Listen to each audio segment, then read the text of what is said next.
Hello guys, isang maulan na gabi sa ating lahat.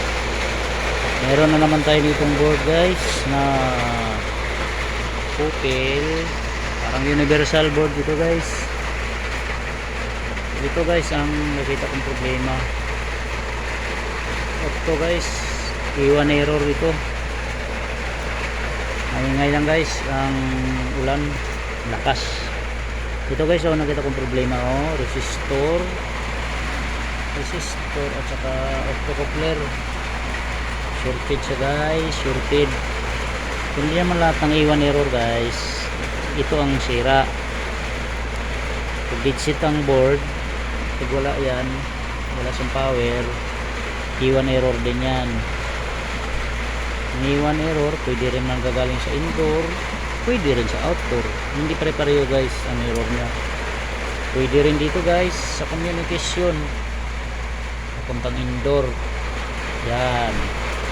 Ito guys, na-repair ko na to. Kita nyo naman guys, galing na sa ibang pagawaan nito guys. Sambahan ko ito guys. Pambili na ako ng bigas. Ito guys yan. Andarin ko guys Nandar ko na guys. Yan. Ayan guys, standby ng ilaw niya Yan, ibig sabihin running na yan. Ito guys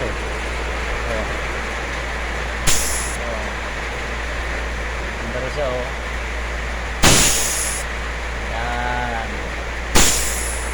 Okay na siya guys, natsambahan. At marami pa akong board guys re-repairin. Pinding pa guys. Salamat sa Diyos guys, at ingat tayong lahat. Isang mapayapang gabi sa ating lahat. I-like naman dyan guys, pagka-subscribe na rin sa aking channel para sa mga iba kong mga videos. Sana may natutunan kayo guys, at salamat sa Diyos sa mapayapang gabi.